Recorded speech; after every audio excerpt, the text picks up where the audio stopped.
Salut à tous, nous nous retrouvons pour l'épisode 3 de la série Novelas Éclat de vie. Cet épisode présente plusieurs situations entrelacées, centrées autour de Haru, Yalcin, Jinar, Oiku et Denis. Les moments forts sont les suivants. 1. La dispute entre Haru et Yalcin due à son absence inexpliquée lors d'une soirée, révélant des tensions conjugales profondes. 2. L'agression de Denis et Oiku au bord du lac, sauvés par Jinar et Mert, montrant la bravoure et l'attention de ces personnages. 3. Les confidences de Haru à Kojabe sur ses problèmes conjugaux et la décision de ce dernier d'alléger la charge de travail de Yalcin. 4. Les sentiments amoureux de Mert pour Oiku et les conseils de Jinar pour qu'il clarifie la situation. Cet épisode s'ouvre sur une ambiance tendue entre Haru et son mari Yalcin. Haru est furieuse car son époux a été introuvable pendant toute la soirée alors même que tous les invités étaient déjà arrivés. Elle l'interroge sèchement sur son absence. Yalcin tente de se justifier en affirmant qu'il s'occupait des invités, mais Haru, loin d'être convaincue, rétorque qu'elle sait parfaitement laquelle des invités avait accaparé son attention. Yalcin, un peu surpris, lui demande de quoi elle parle, mais elle l'accuse de ne même pas l'écouter lorsqu'elle lui parle, étant toujours plongée dans son téléphone. Il lui rétorque alors que c'est justement grâce à son travail qu'elle peut mener la vie qu'elle mène et se permettre des dépenses frivoles. Haru, blessé, lui répond qu'il regrettera tôt ou tard tout ce qu'il est en train de faire et quitte la chambre sans attendre une réponse. Un peu plus tard, Suzanne apporte à Haru les médicaments de Monsieur Kojabe comme elle le lui avait demandé. Haru les prend et se rend directement dans le bureau de Kojabe pour les lui remettre. Elle est encore très remontée contre son mari qu'elle juge méprisant et distant. Elle marmonne qu'elle ne compte pas se laisser faire plus longtemps. En arrivant dans le bureau, Kojabe la remercie chaleureusement pour sa sollicitude et remarque aussitôt qu'elle n'a pas l'air d'être dans son état habituel. Il lui propose de s'asseoir et lui demande franchement ce qui la tracasse. Haru tente de minimiser en affirmant qu'elle ne veut pas l'importuner avec ses problèmes personnels. Mais Kojabe insiste doucement, demandant si son humeur est liée à Yalcin. Elle finit par lui confier que ce sont des problèmes tout à fait normaux de couple. Mais Kojabe sent bien que c'est plus profond et la pousse à en dire plus. Finalement, elle avoue que son mari est de plus en plus absorbé par son travail au point d'en délaisser sa famille. Kojabe, compatissant, lui dit qu'il va alléger la charge de travail de Yalcin, surtout maintenant que Jinar est de retour dans l'entreprise. Haru le remercie pour son écoute et sort du bureau un peu soulagée. En quittant le bureau, elle tombe sur Yalcin, une fois de plus complètement absorbée par son téléphone. Elle lance un regard dur, donne les verres à Suzanne et murmure à son mari qu'elle sait désormais comment lui faire du mal. Puis elle s'éloigne sans un mot de plus, tandis que lui continue de scroller son écran sans même lever les yeux. Pendant ce temps, au bord du lac, Denis et Oiku profitent d'une promenade paisible quand deux garçons surgissent pour les agresser. Denis tente de se défendre, mais sa sœur crie qu'elles doivent fuir. Heureusement, Osgur arrive juste à temps et ordonne aux agresseurs de partir. Ayant entendu la voix d'Osgur pour l'aider, suivi de Jinar qui parvient à attraper l'un des garçons au moment où celui-ci tentait de blesser Denis avec un couteau. La police arrive à ce moment précis, provoquant la fuite des agresseurs. Mert, très inquiet, demande à Oiku si elle va bien et organise leur retour à la maison en les installant dans un taxi. Qui a observé la scène demande à Mert s'il est amoureux d'Oiku car il semble extrêmement concerné par son bien-être. Mert esquive la question, disant que ce n'est pas le moment d'en parler, puis vérifie que son oncle Jinar n'a rien. Dans le taxi, Denis tente de calmer Oiku qui est encore sous le choc. Elle lui demande qui était le garçon qui les a sauvés. Oiku lui répond en souriant que c'est Mert, son amoureux. Denis est toute contente pour sa sœur. Puis elle pense soudainement à Jinar et regrette de ne pas l'avoir remercié pour leur avoir sauvé la vie. En parallèle, Yalcin reproche à Jinar de s'être mise en danger pour ses filles alors qu'elles n'ont même pas pris la peine de le remercier. Elle lui demande s'il est sûr d'aller bien. Il tente de la rassurer en disant que tout va bien et qu'il n'y a pas lieu de s'inquiéter. Tous rentrent ensuite à la maison. De son côté, Haru appelle son amie Noura au téléphone. Elle lui dit qu'elles doivent surveiller de très près cette femme qui fait mine de vouloir s'intégrer à la famille tout en prétendant être plus utile qu'elle.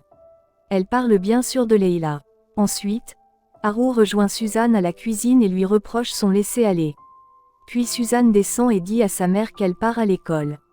Haru lui demande de prendre son petit déjeuner, mais dit qu'elle est déjà en retard. Haru ordonne alors à Suzanne de lui apporter son café dans le jardin. Pendant ce temps, Denis et Oiku s'interrogent sur la façon dont Mert a su qu'elle était en danger. Elle parle également de Ginard et Denis fait remarquer à sa sœur qu'elle l'a déjà croisé quelque part. Oiku lui confirme que c'est l'oncle de Mert et ajoute qu'elle compte le remercier personnellement à l'entreprise. Peu de temps après, Ael appelle Oiku et lui confie une tâche en couture. Elle vante les talents d'Oiku à Denis, disant que sa sœur est très douée et a des doigts de fée. Oiku intriguée demande à Denis si elle savait qu'elle avait une tante. Mais Ael interrompt la conversation en disant à Oiku de se dépêcher, sinon elle va être en retard pour le travail. Denis, curieux, demande alors à sa mère de quelle tante parlait Oiku. À ce moment-là, Airi, l'amie d'elle, entre et annonce qu'elle a trouvé un petit travail pour Denis. Il s'agit de faire des photos au mariage de sa cousine. Denis est ravi et remercie chaleureusement Airi. Même Yalcine remercie l'ami de la famille. Au studio photo de Barish, un client est très impressionné par les clichés qu'il découvre. Barish, en discutant avec Ginard, lui dit que cela fait longtemps qu'ils n'ont pas vraiment parlé et qu'ils cherchent actuellement un jeune photographe pour renforcer leur équipe. Pendant ce temps, Denise se prépare pour son entretien d'embauche. Elle annonce à sa mère qu'elle part et cette dernière lui souhaite bonne chance en lui demandant de ne pas rentrer tard. Airi affirme à Ael que Denis est une fille formidable et espère sincèrement que la chance lui sourira. Suite au dîner, Haru fait remarquer à Suzanne que les choses tournent mal au manoir. Elle lui demande de faire preuve de plus d'autorité avec le personnel afin que tout fonctionne mieux. Elle lui propose même son aide si elle ne s'en sort pas seule. Mais Suzanne la rassure en lui assurant qu'elle prendra les choses en main. Haru insiste tout de même sur un point. Elle ne tolérera aucun manquement dans le régime alimentaire de son beau-père. À l'entreprise, Monsieur Kojabe travaille avec ses deux fils. Mert vient chercher Ginard et lui dit que sa mère Leila aimerait discuter avec lui. Kojabe demande à Yalcine de superviser une livraison prévue ce soir et d'avoir l'œil sur Tekin qui est de retour en ville. Au même moment, Tekin se trouve au cimetière debout devant la tombe de leurs parents. Il se remémore douloureusement le jour des obsèques quand il a chassé son frère en l'accusant d'avoir renié la famille à cause de sa femme. Tekin dit à son fils Serdin qu'il a encore des choses à régler et qu'il est temps de rentrer. À l'entreprise, Ginard rejoint Leila et Oiku. Oiku en profite pour le remercier chaleureusement de les avoir sauvés, elle est sa sœur. Ginard est surpris d'apprendre que Denise est sa sœur car il l'avait déjà rencontrée auparavant sans faire le lien. Ensuite, Leila discute plus longuement avec Ginard au sujet de la séance photo à venir. De son côté, malgré le fait qu'elle n'ait pas été retenue à son entretien, Denise reste déterminée à ne pas baisser les bras. Elle est décidée à trouver un nouvel emploi coûte que coûte. En rentrant du travail le soir, Ginard demande à Mert ce qui se passe entre lui et Oiku. Mert lui avoue qu'il est amoureux d'elle.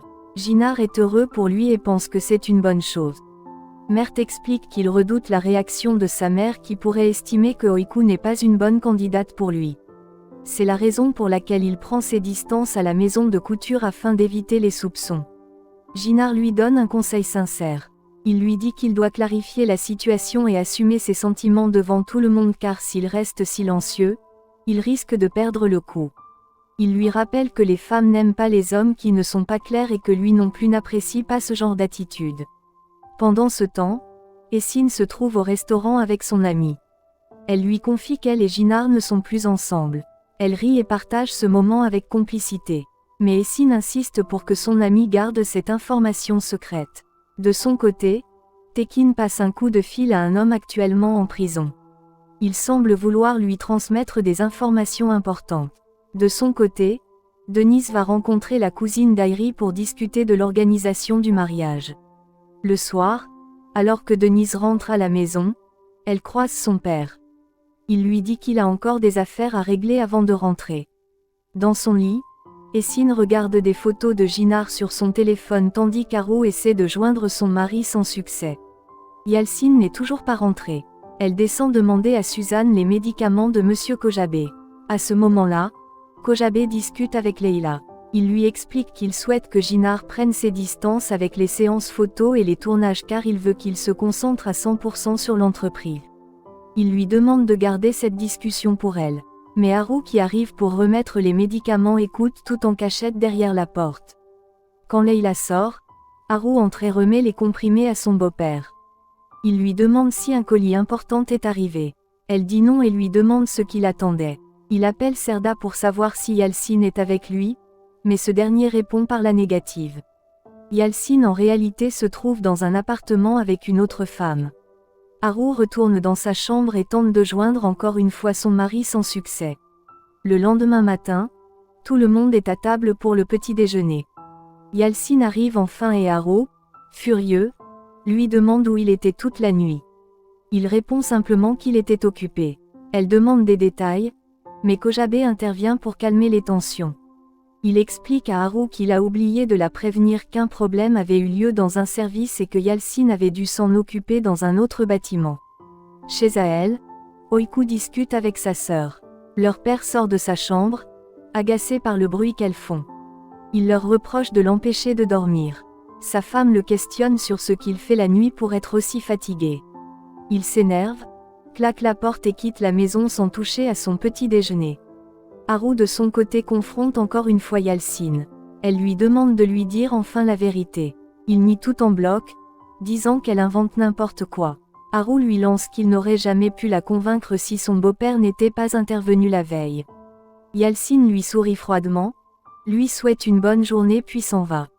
Dans le jardin, Leila discute avec Kojabe de la séance photo à venir et Ciné Ravi propose de l'accompagner. Pendant ce temps, Denise se concentre sur l'organisation d'un nouveau tournage photo, bien décidée à ne pas abandonner ses ambitions professionnelles.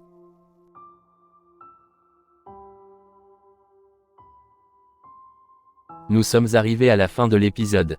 Notre critique porte sur le fait que les personnages féminins, comme Haru et Denis, semblent subir des situations difficiles sans toujours avoir le contrôle, tandis que les hommes, comme Yalcin et Ginard, ont plus de pouvoir et d'influence.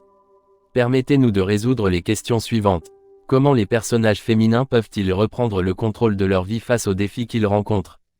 Quelle est l'importance de la communication dans les relations conjugales, comme le montre l'exemple de Haru et Yalcin? Comment les personnages masculins peuvent-ils mieux soutenir les femmes dans leur vie et dans leurs ambitions professionnelles? Quel impact les secrets et les non-dits peuvent-ils avoir sur les relations entre les personnages? Laissez votre avis dans les commentaires.